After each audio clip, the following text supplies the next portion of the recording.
Hoy es un privilegio tener con nosotros aquí a Antonio Ledezma, el alcalde de Caracas, que fue destituido de manera terrorífica por parte de Hugo Chávez, creo que fue al principio, y luego ya Maduro, casi con los geos, y que nos va a contar un poco cómo fue todo lo que supuso ganar primero la alcaldía y luego ser destituido de manera violenta y brutal.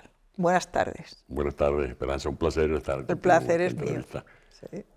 No olvidaré jamás que en esos tiempos difíciles, turbulentos, que me correspondió sobrellevar mi carrera política, sobre todo cuando asumí la alcaldía metropolitana de Caracas, después que Hugo Chávez ordenó arrebatarnos las competencias, el 95% del presupuesto, nos dejó prácticamente en el limbo.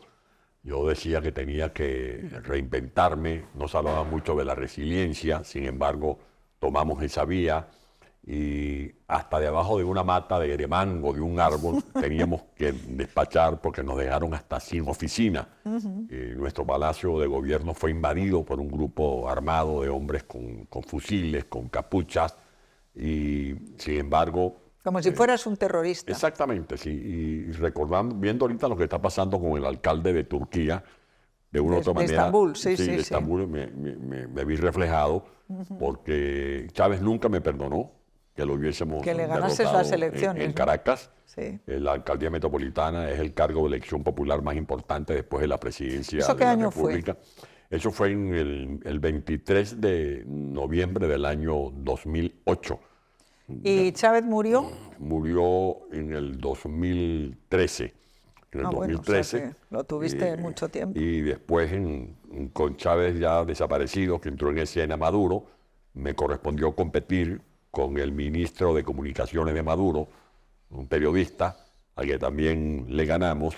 Y no obstante, después que me proclamaron como ganador, Maduro designó a su ministro derrotado, que había competido conmigo, ministro de Estado para la ciudad de Caracas. Anda. O sea, es un régimen autoritario.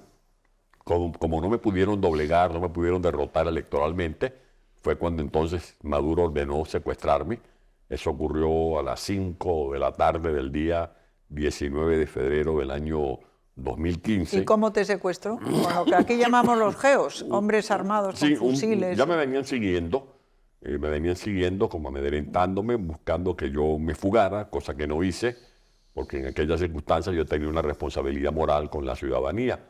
Y entonces lo que hicieron fue presentarse en mi despacho, en una oficina ubicada en el este de Caracas. Subieron al piso 6, más o menos 25 hombres armados con fusiles, con capucha. Yo exigí que me presentaran una orden de allanamiento, una orden de captura. No presentaron ninguno de los dos documentos. Me resistí a abrir la puerta de la oficina y ellos optaron por derrumbarla, como se dice, a mandarriazos. Y es cuando me sacan a empeñones. Eso está en YouTube. Cualquier persona que esté viendo esta entrevista puede buscar en YouTube la captura de este servidor. Y así como habían 25 hombres armados en el edificio, en la planta baja, habían más de 80. Claro. O sea, como que si se tratara de Bin Laden. Y hicieron disparos al aire, movilizaron unas tanquetas y fue cuando me desaparecieron por varias horas. Estuve privado injustamente de mi libertad, primero en la cárcel del Helicóbio, después en la cárcel militar de Ramo Verde y luego en la casa por cárcel, porque me surgieron unas hernias que por orden médica tuvieron que ser intervenidas quirúrgicamente. Más de 1000 días. En esos más de 1000 días solamente tuve derecho al debido proceso, una sola audiencia en la que la Fiscalía pidió para mí más de 20 años de cárcel acusándome de traición a la patria. Hasta que decidí fugarme. Toda la historia de la fuga, valga la promoción, está descrita en un libro llamado La Tumba, en homenaje a los presos políticos que han sido sacrificados en esa cárcel tenebrosa que tiene Maduro en la ciudad de Caracas, llamada La Tumba, porque está ubicada en los la tumba, además del Ramo Verde y todo eso. Está en una cárcel ubicada en la zona de Sabana Grande, en Caracas. Está a 10 metros bajo tierra, los calabozos, por eso lo llaman La Tumba. En ese libro... ¿Y ahí te tuvieron cuánto tiempo? No, yo no estuve en La Tumba. Estuve en el Helicoide, estuve en Ramo Verde y estuve en Casa por Cárcel, pero la editorial que compró los derechos de autor viendo la historia de mi descripción, optaron por el título de la tumba. Yo acepté como un homenaje a los presos que han sido sacrificados en esa ergástula. Y a partir de ahí, cuando tomas la decisión de que aquello no tiene remedio, que Maduro va a seguir perpetuándose en el poder, porque lo que quieren es que sea una dictadura, ¿cómo consigues salir? Bueno, fue toda una decisión muy... Porque claro, la familia, ¿dónde estaba? ¿En tu casa? Mi esposa estaba aquí en Madrid. Ah, está en Madrid ya. Estaba en Madrid. Yo hice todo tipo de esfuerzos cuando ya decidí fugarme para que ella permaneciera en Madrid a los efectos de que no regresara al país. Los que habían organizado la fuga conmigo me pusieron una condición, que es que no lo supiera absolutamente nadie, ni siquiera mi esposa Mixi. Bien sabes tú que mi relación con Mixi es realmente estrecha. No es una mujer detrás de un hombre, sino un hombre al lado de una mujer y viceversa. Sí. Y por supuesto me costó mucho ocultarle a Mixi el plan de la fuga. Yo decido la fuga después que me sacan en una madrugada de mi casa por cárcel. Eso también está en... La casa por cárcel, aquí le llamamos la prisión domiciliaria. Exactamente. Bueno, se presentaron a medianoche un grupo de mujeres y hombres armados, irrumpieron en mi casa por cárcel, me sacaron en peñones. Eso también está en YouTube, por ejemplo, las imágenes. Una vecina comenzó a gritar: se llevan a Ledesma, se llevan a Ledesma. ¿Ah, sí? Eso se hizo viral. Desde entonces, decido entonces asumir la planificación de la fuga. Esa fuga involucró a más de 30 personas que me ayudaron. Muchos no sabían de qué se trataba. Recorrí más de 1000 kilómetros hasta llegar a la ciudad de San Antonio del Táchira para luego cruzar el puente Simón Bolívar y pisar tierra colombiana. Y luego venirme aquí a España. Entonces ya una vez en Madrid nos encontramos con la victoria electoral de María Corina, bueno, de Edmundo, porque a María Corina le han impedido presentarse a las elecciones, pero ha sido Edmundo el que aceptó, una persona de su categoría, como un diplomático y de su edad, pues no se lo habían puesto fácil y sin embargo arrasó. ¿Cómo fueron esas elecciones y qué esperas tú en el futuro de Venezuela? Bueno, nada de esto ha sido fortuito, porque vale la pena destacar, Esperanza, la capacidad de resistencia de mujeres como María Corina Machado. Es sin duda. Y la aparición providencial de un hombre como Edmundo González Urrutia. De allí pues que se cruzaron los astros y esa tenacidad de Dios María Corina, aprieta pero no ahoga. Exactamente, esa tenacidad de María Corina hizo posible. Y esa inteligencia, porque yo creo que María Corina se dio cuenta de los fallos de las anteriores elecciones, que no había las actas, ¿no? Es que había que aprender de esas lecciones. Y como tú muy bien lo apuntas, no se trata de un frenesí, no se trata de algo que conseguimos porque estábamos transitando por una vía de que nos encontrábamos. No, por ejemplo, el uso de recursos tecnológicos para colocar en las nubes de estos nuevos recursos tecnológicos las actas fue algo planificado. La manera como se organizaron los llamados comanditos. Los comanditos son los grupos integrados por más de 1 millón de voluntarios que hicieron posible ser vigilantes, testigos. Nosotros les llamamos interventores, estar en cada una de las mesas. ¿No? Pero aquí hay democracia. Y aquí... bueno, allí se supone que hay democracia porque se vota, pero está completamente adulterada. Exactamente, nosotros competimos en un ambiente de muchas adversidades, donde Maduro controla el aparato electoral, o sea, los llamados rectores del Consejo Nacional Electoral. Le ganamos a Maduro con su registro electoral permanente, porque la base de datos estaba envenenada, contaminada. Vale el dato de que 5 millones de venezolanos que estamos en el destierro fuimos castrados de ejercer el derecho de votación. Si no, el resultado hubiese sido 90-10. Pero además de que tenían el control del registro electoral controlado en el sistema de identificación, tenían una hegemonía comunicacional. A María Corina ni al mundo le permitían usar los medios de comunicación para promover su opción electoral. No le permitían usar vuelos aéreos. Cualquier línea aérea que les pidiera un boleto a María Corina, se exponía una censura. Los restaurantes, las posadas a donde llegaba María Corina en su recorrido por la campaña, fueron objeto de censura, de multas. O sea, ganamos en medio de grandes calamidades.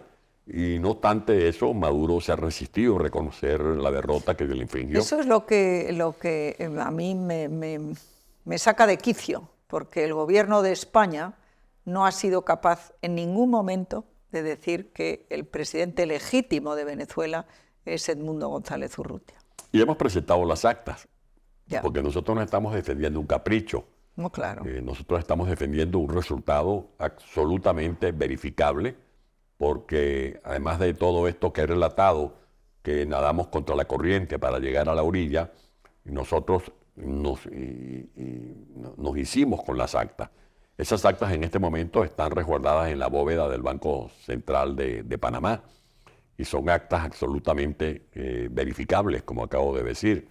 Maduro no muestra las actas porque No, si las claro. muestra es como si mostrara el acta de defunción, Claro. porque allí consta Claro. la El derrota resultado, claro. y el verdadero resultado que él trata de manipular.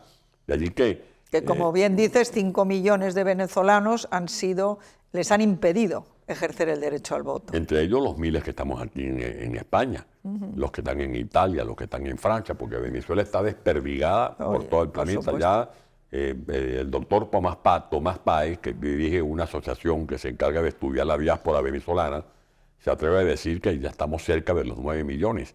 Caray. Estamos hablando de la tercera parte del país. Estamos hablando de un número que equivale a la población de 16 de los 24 estados de Venezuela. Caray. Estamos hablando de un número que es superior a la población de más de 145 países del mundo.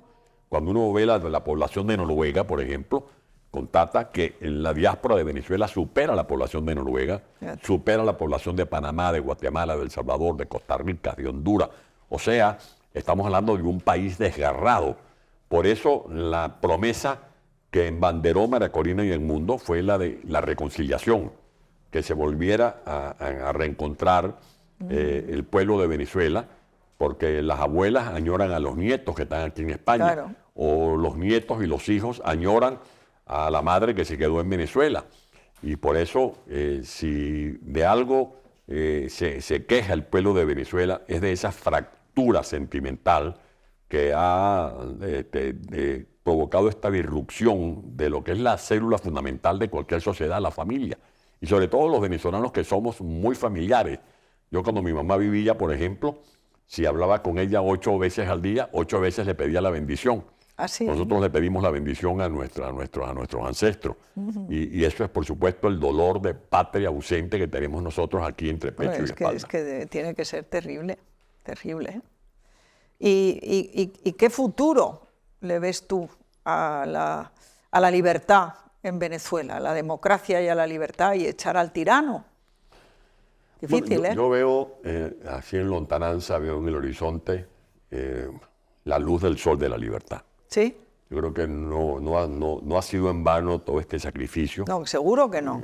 El hecho de ver que la familia está despellejada, las muertes de los que han dibujado con su sangre el mapa sentimental de Venezuela. Hoy leía, por ejemplo, una frase inmortal de Leomar Lander, un muchachito que murió víctima de un bombazo que le metieron en el pecho, y él decía que la lucha de pocos vale por la libertad de todos. De allí que todos estos sacrificios de los que se inmolaron luchando por un ideal, va a tener una recompensa, Dios mediante, muy Seguro pronto. que sí. El pueblo de Venezuela se mantiene en pie de lucha, en situaciones, por supuesto, muy peculiares, comenzando por María Corina, que está en la clandestinidad, Claro. y el presidente electo, Edmundo González, que está en el destierro. Pero desde el destierro no hace sino repicar las campanadas para que el pueblo de Venezuela no se duerme en los laureles, sino que nos mantengamos precisamente embanderados con la idea de que muy pronto Venezuela pueda desalojar esta satrapía del poder que están usurpando. Tenemos una sociedad organizada, tenemos un liderazgo legitimado que personifican María Corina y Edmundo González, y tenemos una estrategia. Y la estrategia es salir de esa dictadura. El pueblo de Venezuela ha optado por todas las opciones. Hemos dialogado, se han hecho más de 15 diálogos. El régimen de Maduro se burla de los acuerdos, como lo hizo en el último diálogo de Barbados. Hemos ido a elecciones, como lo acabo de describir, en condiciones absolutamente absurdas. Es como que si aquí el Real Madrid sin embargo, lo habéis ganado. Y la Leti fuera a un juego y la portería de un equipo es más chiquita que la otra, o la cancha está inclinada, o el juez o el árbitro está a favor de un equipo. Eso ha ocurrido en Venezuela. Las tres cosas que es lo que ha ocurrido. Y nosotros en Venezuela le hemos ganado. Ahora requerimos de la presión de la comunidad internacional. Exacto. Se habla ahorita de las sanciones, de que si el presidente Donald Trump está sancionando a Venezuela. No, el presidente Donald Trump y el gobierno de los Estados Unidos están sancionando a la Republiqueta de Tocorón. ¿Qué es esto? Tocorón es una cárcel donde se comenzó a desarrollar la banda Beltrán de Aragua. La banda Beltrán de Aragua es un grupo delincuencial que nace en un sindicato de los que estaban alrededor de la construcción del ferrocarril, del tren de Aragua, del tren de Valencia a Caracas. No construyeron ningún tren, lo único que dejaron fue la banda del tren de Aragua. Esa banda transnacional operaba desde la cárcel de Tocorón. ¿Pero qué eran, como mafia? Mafias, grupos que comenzaron a hacer robos, asaltos, extorsiones a los empresarios que estaban haciendo las obras, hurtaban herramientas, hurtaban mercancía, la revendían en el mercado negro y después terminaron aliándose con los cárteles de la droga. Pero Maduro, junto con Diosdado Cabello y su ministra de Asuntos Carcelarios, Iris Valero, organizaron a los presidiarios de muchas cárceles, entre otras la cárcel de Tocorón, para que formaran parte o fueran protagonistas de un macabro plan llamado la Brisa Bolivariana. Los que me estén escuchando y viendo, si dudan de mis palabras, métanse en las redes sociales. El equipo técnico de tu programa lo puede hacer para secundar lo que yo estoy diciendo, y busquen las declaraciones de Nicolás Maduro, de Diosdado Cabello. ¿Pero cómo se llama esta mafia? Se llama la banda del tren de Aragua. La banda del tren de Aragua. Y el plan se llama la Brisa Bolivariana. Ellos están convictos y confesos. Maduro, Diosdado Cabello y la ministra Valera anunciaron en las redes sociales que se ponía en marcha el plan la Brisa Bolivariana. ¿Qué consiste la Brisa Bolivariana? Que iban a mandar a los presidiarios más de 1.000, según palabras de la ministra, delincuentes convictos los iban a mandar confesos a Estados Unidos, a Chile, a Perú a estos son y a los que ha devuelto ahora el presidente Trump. Exactamente. Y se los ha mandado Bueno, pero se habla de que no tuvieron el debido proceso. Bueno, no, el proceso lo habían tenido ya en Venezuela, ¿no? ¿Qué debido proceso me vieron a mí? Oh, claro, pero ¿Qué debido proceso pero le dieron? Estos ya les habían dado ¿Qué debido proceso le han dado al yerno del presidente Edmundo González, Rafael ¿Qué Tubares? han hecho con el yerno? Está desaparecido. ¿Ha desaparecido? Está desaparecido porque tanto Maduro como Diosdado Cabello es el dúo de la satrapía, el dúo del terror, que ejecutan desapariciones forzosas, ejecuciones extrajudiciales, no lo digo yo, lo denunció la expresidenta de Chile, la señora Michelle Bachelet, cuando era alta comisionada de Derechos Humanos de la ONU, que Maduro es responsable de la desaparición extrajudicial de más de 8.000 seres humanos. Eso lo dice Bachelet, lo dice la Bachelet, en nombre de las Naciones Unidas, y nadie hace nada. Recientemente el grupo de trabajo de Derechos Humanos de la ONU, la Comisión Interamericana de Derechos Humanos adscrita a la OEA, han confirmado que Maduro lleva adelante un terrorismo de Estado.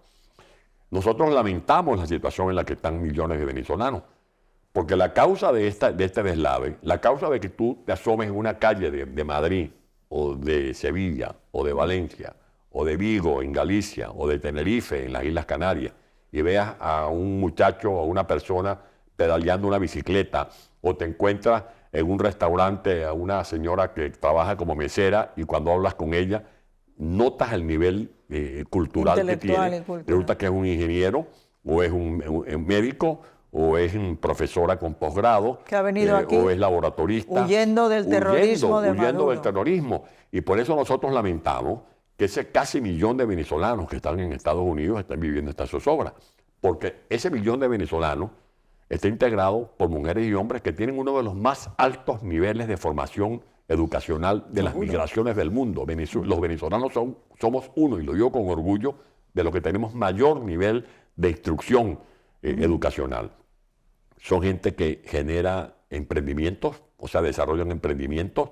Al desarrollar emprendimientos, generan empleo. Tú vas a Doral, en Miami, y allí hay una cantidad de negocios establecidos por venezolanos. Tú vas aquí a cualquier lugar de Madrid y te encuentras que el que no hace empanadas hace tequeños, sí, o el que montó una tienda de artesanía, generan empleo, pagan impuestos. O sea, son gente decente.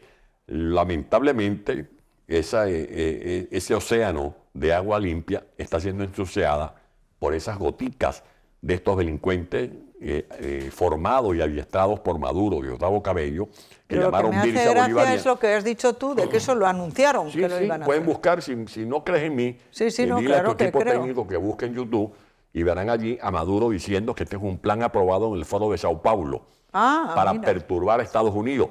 Y si no me crees a mí, busca la información que acaba de dar ahorita el fiscal de Chile, el ministro de Asuntos de Seguridad de Chile, que dicen que Diosdado Cabello, junto con un torturador llamado Granco, son los responsables del sicariato que cegó la vida del teniente Ojeda, al que sacaron de su casa una madrugada y no le vieron ni siquiera el debido entierro, no el debido proceso, sino no le vieron el debido entierro porque lo mandaron a enterrar vivo por órdenes de Diosdado Cabello. Esos son los delincuentes que forman parte de esta banda del Tren de Aragua. Pero si eso no es suficiente, son los mismos que están asociados con el cartel de los soles, en alusión a las insignias de los militares que le sirvieron a Chávez y le sirven ahora a Maduro, que se dedicaron al tráfico de cocaína. Actualmente en el eje llamado el Catatumbo, que está en la frontera Colombia de Venezuela, hay una pelea entre los disidentes de la FARC, las Fuerzas Armadas de Cooperación de Colombia, y el ELN, el Ejército de Liberación Nacional, disputándose el control de las rutas del narcotráfico.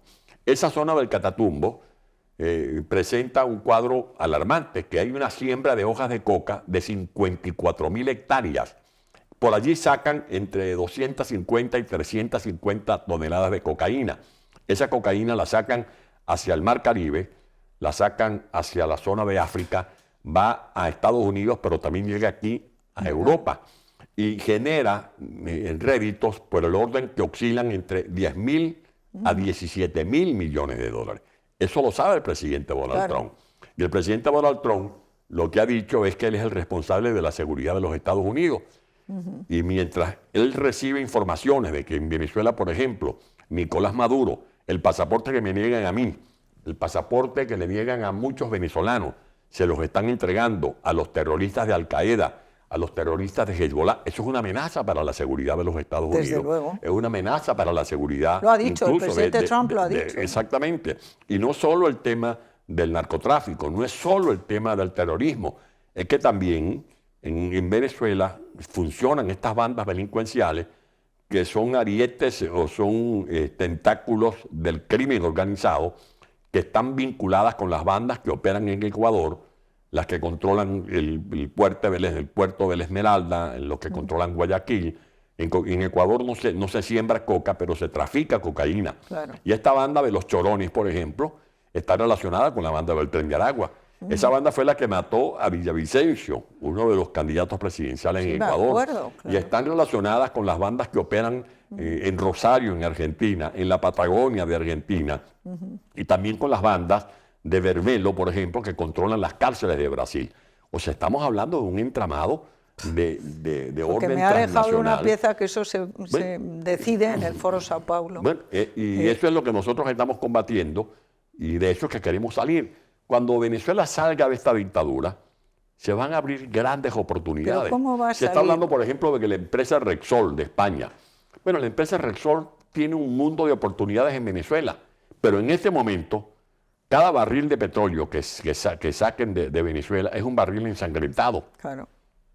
No es negro, es rojo, porque es la sangre de los venezolanos. Por eso el presidente Trump ha puesto unos aranceles de 25% para el que compre petróleo a Venezuela. Porque ese es lo que produce el poco petróleo que se está sacando en Venezuela, no lo orientan a los hospitales, a las escuelas, claro que no lo orientan a mejorar los sistemas de riego, a robar, no lo orientan a mejorar la tecnología para que prospere Venezuela, sino lo orientan a financiar los grupos de choque, los que torturan, los que cometen detenciones arbitrarias, todo ese esquema de la dictadura que sostiene la dictadura, los colectivos armados que tienen licencia para disparar y matar sin rendirle cuenta a nadie, estos grupos que se dedican a secuestrar gente inocente.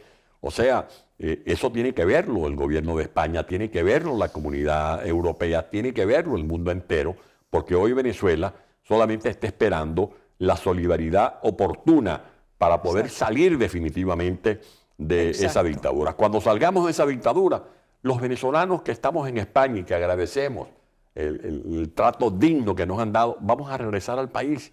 Seguro. Los venezolanos van a retornar de manera progresiva a Venezuela. Pero por eso es tan importante que estés aquí, que lo expliques, porque todo eso hay mucha gente que no lo conoce. Mira, este libro, La conexión Caracas-Moncloa, que lo publicó el director de este periódico, pues habla hasta el año veintitantos, pero después de eso se ha producido la victoria de Edmundo y todas estas cosas que has contado tú aquí. Así que muchísimas gracias por estar. El equipo del programa va a ir a YouTube para intercalar todo esto que has explicado, como el propio Maduro lo reconoce y confiesa que se trata de delincuentes convictos y confesos, que son los que ha sacado él.